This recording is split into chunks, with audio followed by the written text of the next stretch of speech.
So have a look at this spider. It's a very basic spider starting from books2scrape.com, running a for loop on the entire page, retrieving only the title and simply returning that title. And once this for loop terminates, now we are going to the next page and doing the same thing. We are calling the same parse method and doing exactly the same thing.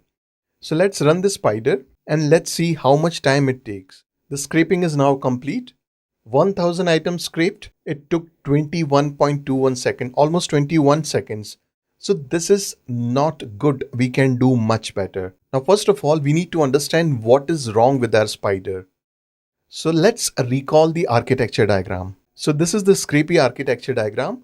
Now we can see that spider can send multiple requests. So all these requests are in blue arrow. So the Scrapy engine, what it does, it takes all those requests and sends it to scheduler.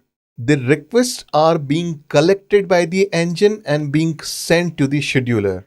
Notice what happens once the request has reached to the scheduler. So these requests are being requested by engine from scheduler. Okay, who's deciding which request has to be processed next? Scheduler. So scheduler will give the next request to the engine, and then engine will send that to downloader. Now it doesn't matter how much time the downloader actually takes to get the response. Nothing is going to wait. Everything is asynchronous, right? Now in this spider, what we are doing? We are processing one page. Once that processing is complete, then we are going to the next page, and again the loop is going to be repeated. So what we are doing? We are not utilizing the performance of Scrapy at all. We are not utilizing the resources and the capability. Now this is not going to be feasible to remove this pagination logic and send all the requests in one go for all the websites, but for many websites it can be done. So let's start with this particular website and I'll show you a few more examples. So let's go to the browser and analyze this site. This one, note what happens to the URL. So right now it's books2scrape.com. Okay. So let's go to the next page. Next page is just a link which contains the page number, next page number. Okay, so page-2. So let me click on the link and notice the URL change. Now the URL changes to page-2. So now it is a completely different GET request. There is no data which is being carried from the first page to the second page. And in fact, we saw it earlier that if we change to page number 10, it actually goes to page number 10. But what about page 1? So the first thing that you should always try, it doesn't matter which website it is, to change this page parameter to 1. Now see here, in this case, it worked fine. So now we know that this page 1 works. We know that page number 50 works. And in this particular case, we know that there are 50 pages, right? So what we can do? Copy this URL. Okay. Now let's get rid of the start URL function. I'm commenting it out. Now let's copy this URL, the URL that we copied. I'm putting it here, and the place where the page number changes, I'm going to replace that and delete it and put the curly braces here. So now this is ready to accept the format of string, format function of string. Now how do we utilize that? Define start request. In the start request, simply start a for loop. So for I in range. Now which is the first page? 1. Which is the last page? 50. But if you're using range, then in that case you'll have to increase this number, right? So 51 is actually never going to run.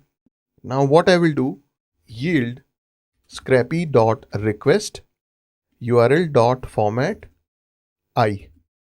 So what is the result? What is the benefit that we are getting now? So now this method start request is directly sending 50 requests to Scrapy engine. Now Scrapy engine can handle lot of requests at the same time. Just this much of change is going to affect the performance of the spider. So before we do that, let me delete this next page logic. Now, we don't need next page logic at all, right?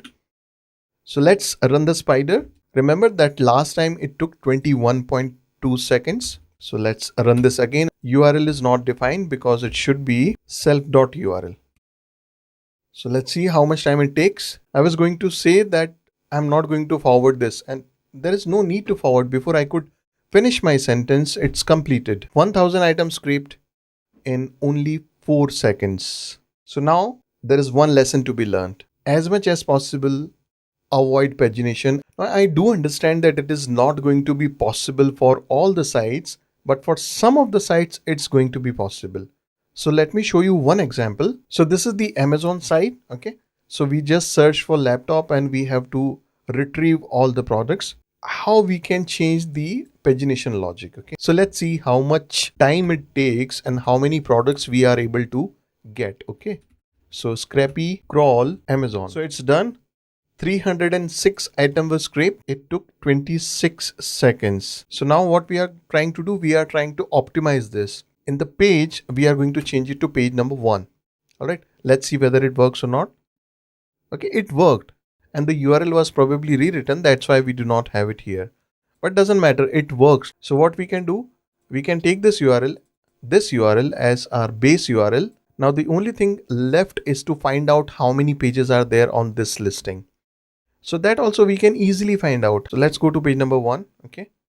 Now what we are going to do, let's create a selector which will give us exactly how many pages are there. So inspect.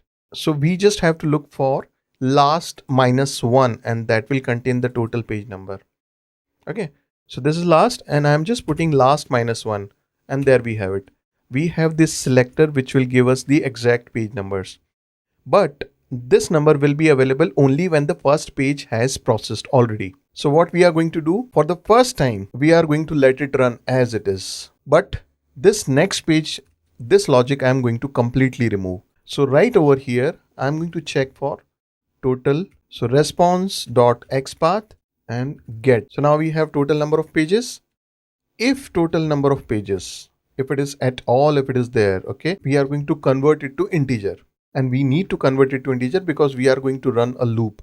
So for I in range starting from 1, actually 1 is not required. So now we will start from page number 2 and then whatever is the total number of pages plus 1.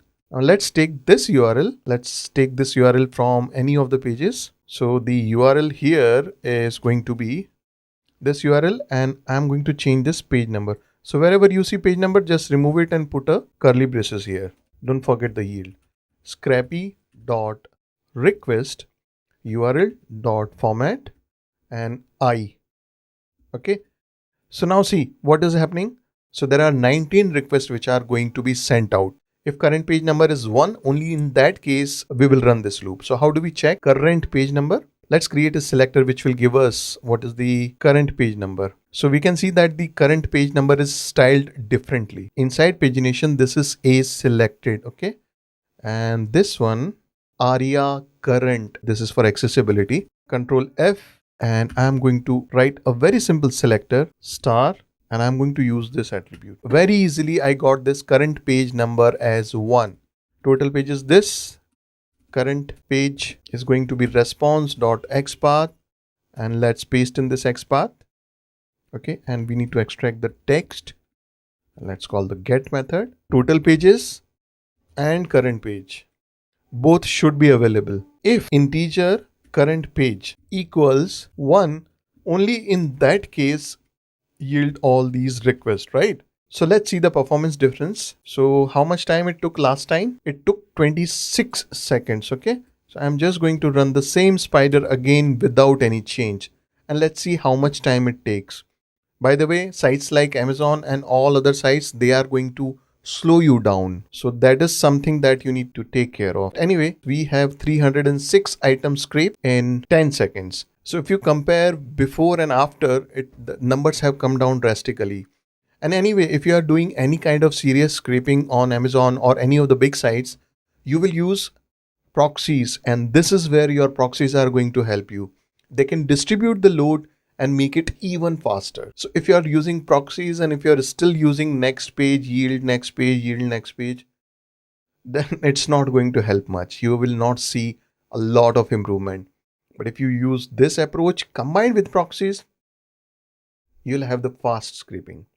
All right, so that's all for this lecture. I'll see you in the next one.